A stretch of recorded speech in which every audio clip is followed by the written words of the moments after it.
Mesdames et messieurs, bonsoir et ravi de vous retrouver dans cette nouvelle édition de Direct, votre fenêtre sur les grands événements, que ce soit qui ont pris place sur la scène nationale ou quand même sur la scène régionale internationale. Aujourd'hui, nous allons, si je peux dire, jeter plus de lumière sur l'économie égyptienne, comment l'économie égyptienne va être impactée négativement ou positivement dans ce contexte de conflits internationaux, de conflits géopolitiques, de cette guerre commerciale déclenchée par les États-Unis contre que ce soit la Chine ou leurs alliés.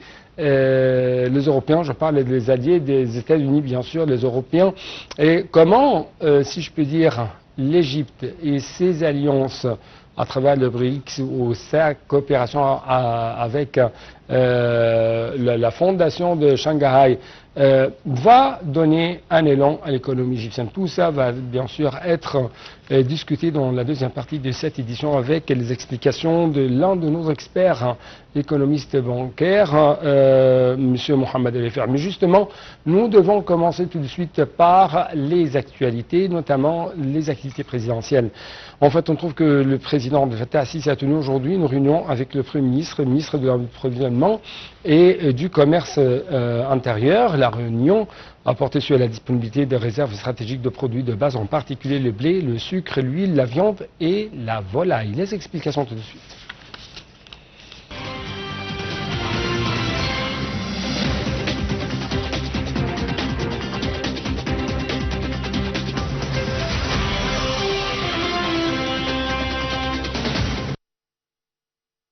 Le président Abdel Fattah el-Sisi s'est réuni aujourd'hui avec Dr Moustapha Madbouli, le Premier ministre, Dr Cherif Farouk, ministre de l'Approvisionnement et du Commerce intérieur, et M. Ala Eddine Farouk, ministre de l'Agriculture et de la Réhabilitation des Terres, ainsi que le colonel Dr Baha El-Ghannem, directeur exécutif de l'organisme Mustaqbal Misr pour le développement durable.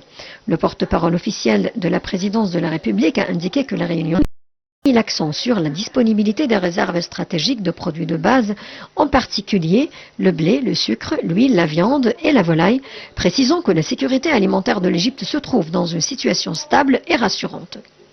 À cet égard, il a été fait mention des détails des contrats relatifs à l'achat des denrées stratégiques, notamment l'acquisition de 3,4 millions de tonnes de blé, 192 000 tonnes d'huile brute, 4 000 tonnes de volaille congelée et 6 000 tonnes de viande congelée. Il a également été souligné que l'État œuvre à diversifier les sources d'importation de blé afin d'assurer la disponibilité des quantités nécessaires et d'éviter toute crise éventuelle. L'ambassadeur Mohamed El-Chenaoui, porte-parole officiel, a précisé que le président a souligné l'importance d'une coordination complète entre les organismes concernés par la sécurité alimentaire afin d'assurer une cohérence dans leurs actions et leur alignement sur les politiques de l'État. Il a ainsi été question de la nécessité de coordination entre ces organismes et l'organisme Mustaqbal Misr pour déterminer les superficies à cultiver dans la nouvelle vallée du Delta avec des cultures stratégiques en vue de maximiser les surfaces agricoles et d'accroître l'autosuffisance. Dans ce contexte, la réunion a aussi abordé les efforts en cours pour garantir le bon fonctionnement des boulangeries, des moulins et des marchés, ainsi que l'état d'avancement de l'initiative des marchés hebdomadaires, dont la première phase a été lancée en novembre 2024 avec 200 marchés et la deuxième phase en mai 2025 avec plus de 200 nouveaux marchés. Le porte-parole a ajouté que la réunion a également porté sur les progrès réalisés dans la création de partenariats avec le secteur privé et l'attraction d'investissements étrangers dans le domaine du commerce de détail et la mise en place de chaînes commerciales. À ce propos, ont été examinés les projets de création de chaînes à Robour, Nasri City et Qalioub, ainsi que les préparatifs du ministère de l'Approvisionnement pour lancer une chaîne de magasins gouvernementaux sous la marque Carry On, première enseigne unifiés en partenariat avec le secteur privé. Par ailleurs, ont été évoqués les efforts visant à développer le commerce intérieur et à affiner les bases de données des bénéficiaires des aides gouvernementales afin de garantir que le soutien atteigne ceux qui ont le droit selon des critères bien définis.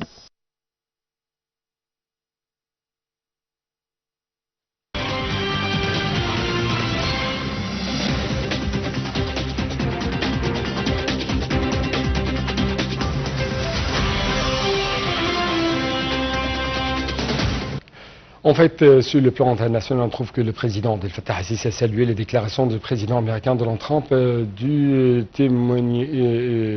président américain Donald Trump qui témoigne du sérieux des États-Unis sous sa direction de déployer des efforts en vue de résoudre les conflits et de mettre fin aux guerres. Sur sa page officielle sur les réseaux sociaux, le président Sisi a exprimé sa confiance dans la capacité du président Trump à résoudre les problèmes, à instaurer la paix, la stabilité et la sécurité à travers le monde, que ce soit en Ukraine, dans les territoires palestiniens ou en Afrique. L'Égypte apprécie également la volonté du président Trump de parvenir à un accord équitable qui préserve les intérêts de toutes les parties concernant le barrage éthiopien, ainsi que son insistance sur l'importance vitale du Nil pour l'Égypte en tant que source de vie, a-t-il écrit. Il a réaffirmé son soutien à la vision du président Trump visant à établir une paix juste, la sécurité et la stabilité pour l'ensemble des pays de la région du monde.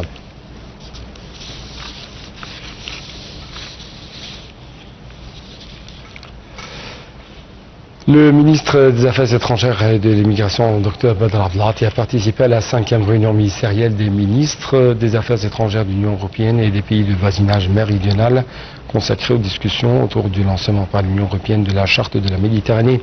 Dans son discours, Abdelghati a salué l'engagement de l'Union européenne à renforcer la coopération avec les pays du sud de la Méditerranée, affirmant l'attachement de l'Égypte à approfondir ses relations stratégiques avec l'Union européenne dans divers domaines. Il a de même appelé à la mobilisation de nouvelles sources de financement pour le développement, au renforcement de la coopération dans les secteurs de l'industrie, de l'énergie, de transfert des technologies, de la sécurité alimentaire et hydrique et des technologies d'information de l'intelligence artificielle.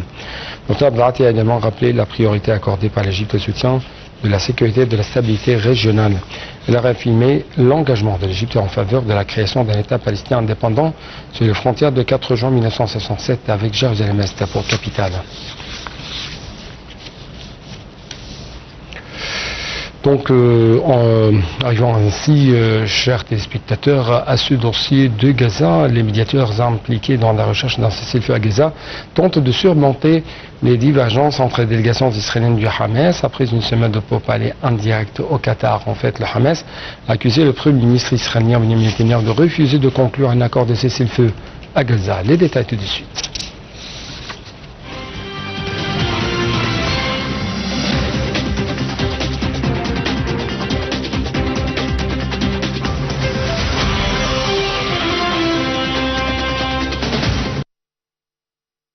Des discussions indirectes difficiles entre Israël et le Hamas sur un cessez-le-feu sont entrées dans leur 2e semaine. Le président américain Donald Trump exprimant l'espoir d'un accord proche sur une trêve à Gaza meurtrie par de nouveaux bombardements israéliens. Les belligérants s'accusent mutuellement d'enrayer ces négociations, lancées le 6 juillet à Doha par l'intermédiaire du Qatar, des États-Unis et de l'Égypte, sur la base d'une proposition prévoyant une trêve de 60 jours, associée à une libération d'otages israéliens retenus par le Hamas. Les discussions se poursuivent à Doha et la délégation du Hamas s'y trouve toujours. Les médiateurs poursuivent leurs efforts pour qu'Israël présente une carte de retrait de Gaza revisée et acceptable. Netanyahou est doué pour faire échouer chaque cycle de négociations l'un après l'autre et refuse de conclure un accord de cessez-le-feu, a affirmé le Hamas dans un communiqué. Donald Trump avait rencontré la semaine dernière le Premier ministre israélien Benjamin Netanyahou qui a répété ces derniers jours les objectifs de la guerre, libérer les otages, désarmer le Hamas et le chasser de Gaza où le mouvement palestinien a pris le pouvoir en 2007. Au moins 58 026 Palestiniens ont été tués dans la campagne de représailles israélienne à Gaza, selon des données du ministère de la Santé à Gaza, jugées fiables par l'ONU. L'armée de l'occupation s'est emparée de vastes secteurs de Gaza en proie à un désastre humanitaire avec ses plus de 2 millions d'habitants menacés de famine, selon l'ONU. Samedi, une source palestinienne a affirmé que le Hamas rejetait totalement un plan d'Israël prévoyant le maintien de ses forces sur plus de 40% de la superficie de Gaza. Le 7 juillet, le ministre de la Défense Israël Katz a présenté un plan prévoyant l'établissement d'une zone fermée dans le sud de Gaza en cas de trêve. Cette zone accueillerait dans un premier temps quelques 600 000 déplacés et à terme l'ensemble de la population civile. L'UNRWA, l'agence de l'ONU pour les réfugiés palestiniens, a comparé cette éventuelle installation à un camp de concentration.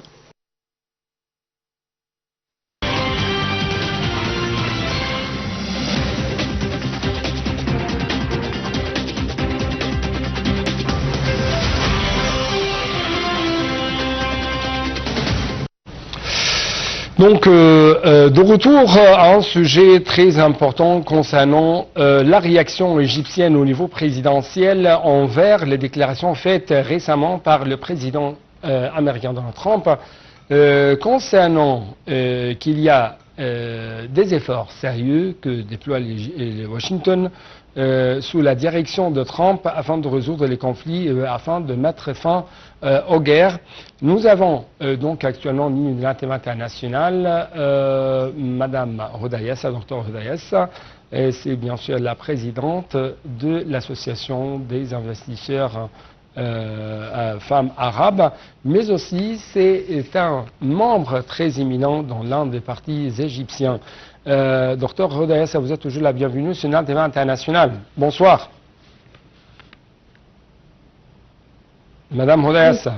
Oui, oui, je vous entends. Merci, bonsoir. Bonsoir, toujours vous êtes la bienvenue. Permettez-moi de vous poser cette question. Comment vous avez observé ou marqué les différents messages lancés par M. le Président Abdel Fattah el-Sisi à travers les réseaux sociaux, à travers sa page officielle sur les réseaux sociaux concernant les dernières déclarations de Donald Trump, que ce soit en ce qui concerne l'Ukraine, que ce soit en ce qui concerne la guerre dans la bande de Gaza, ou quand même en ce qui concerne les droits égyptiens dans l'eau du Nil. Et il y a toujours une volonté, ou plutôt il y a toujours des efforts qui vont être déployés de la part des Américains selon les déclarations de Trump afin d'arriver à une solution équitable concernant ce problème de barrage éthiopien de renaissance. Ce que je peux dire, et pas seulement moi, et que tous les Égyptiens doivent vraiment avoir un grand sens de fierté pour tout ce qui se passe pour notre image comme Égypte et Égyptiens, que notre président a arrivé à convaincre Trump, qui n'est pas facile, à vraiment se mêler et à être une partie pour aider à résoudre ce grand problème du Nil. Je trouve que c'est comment dirais-je, c'est une réaction que pas ou personne d'autre n'aurait pu vraiment arriver à convaincre par tout ce qu'il a fait notre président pour convaincre Trump à prendre une réaction positive vers l'Égypte et l'eau du Nil. Ça, c'est quelque chose qui nous a rendus tous fiers et très contents. Et ce qui est très important aussi, que maintenant, nous, comme Égyptiens, notre image mondiale a beaucoup changé. On nous regarde avec beaucoup plus de respect et ils font beaucoup nos égards. Ils savent que maintenant, on n'est pas un pays là où on se soumet sous n'importe quelle puissance étrangère ou force.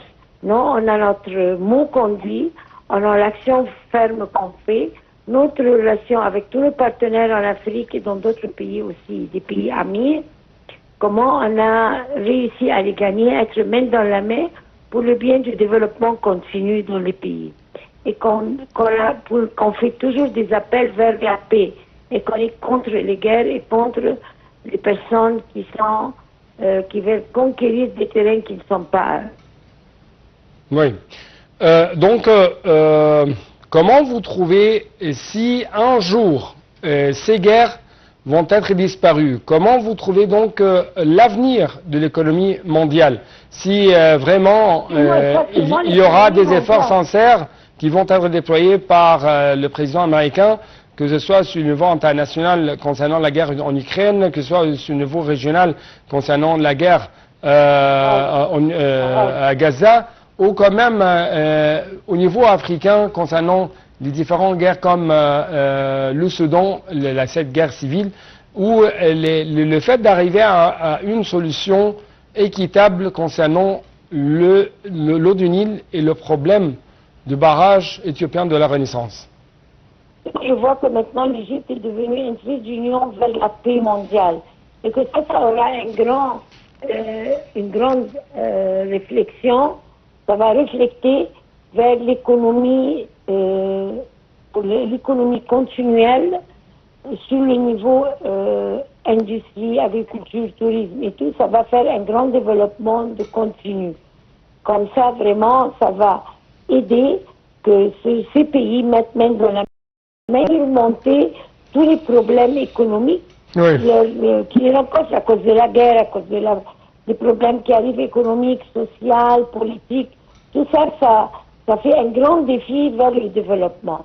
Mais Oui. si on arrive à des résolutions de paix par l'entremise de l'intervention de notre président Abdel Fattah el-Sisi, ça sera un grand succès et un grand, vraiment, là où tout le monde va regarder vers l'Égypte et vers notre président d'une façon tout à fait différente. On a maintenant un appel mondial par tout le monde qui donne des appuis très forts et très sérieux et très sincères vers l'Égypte à aider, à communiquer avec nous et à collaborer en même temps.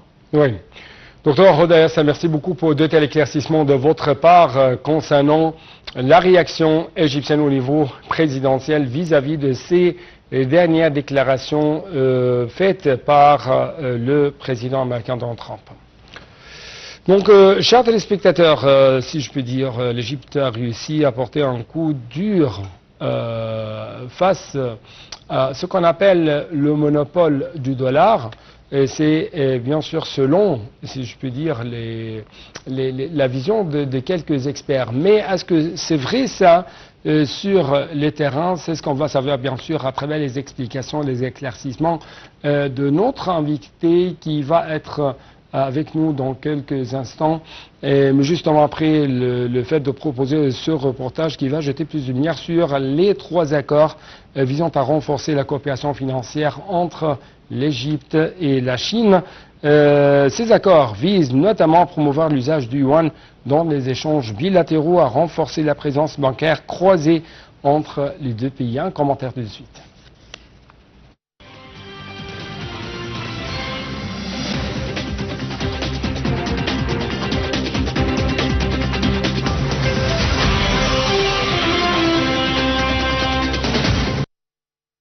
Le gouverneur de la Banque centrale d'Égypte, Hassan Abdullah, et son homologue chinois, Panggang Shang, ont signé 3 protocoles d'accord et des documents spécifiques au siège de la Banque au Caire, en tête desquels un accord de swap de devises et de règlement des paiements en monnaie locale, ainsi que l'émission d'obligations chinoises Ponda sur le marché égyptien. Cette réunion s'inscrit dans le cadre des efforts de l'Égypte pour renforcer son partenariat avec la 2e économie mondiale, à un moment où le Caire cherche à diversifier ses sources de financement et à attirer des investissements de qualité qui contribueront à combler le déficit commercial et à renforcer ses réserves de change. Les 2 parties ont discuté des outils de coopération monétaire directe, notamment l'expansion de l'utilisation de yuan et de la livre égyptienne dans les échanges commerciaux, l'interconnexion des systèmes de paiement électronique des 2 pays et la facilitation de la présence des banques chinoises sur le marché égyptien en échange de perspectives d'expansion des banques égyptiennes en Asie via le marché chinois. Parmi les résultats les plus marquants de la réunion figure la signature d'un protocole d'accord tripartite entre la Banque du Canal de Suez, le groupe sino-africain TEDA et SIPS, l'opérateur du système de paiement interbancaire chinois, visant à améliorer les règlements bilatéraux en yuan. L'accord lie la Banque du Canal de Suez à la China Africa TEDA, Investment Company, gestionnaire de la zone économique sino-égyptienne de Suez, ainsi qu'à CEPS, le système de paiement interbancaire transfrontalier chinois. L'objectif est de faciliter l'adoption du yuan dans la zone industrielle située près du canal de Suez, un projet phare de nouvelle route de la soie. Avec 185 entreprises implantées, cette zone est devenue un modèle de coopération industrielle et logistique entre la Chine et l'Égypte. Elle sert de pont stratégique entre l'Afrique, le Moyen-Orient et l'Europe.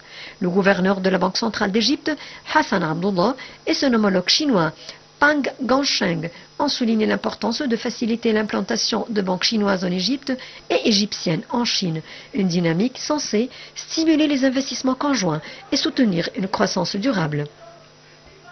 Les 2 pays entretiennent des relations diplomatiques depuis près de 70 ans. En 2024, leur commerce bilatéral a dépassé les 17 milliards de dollars.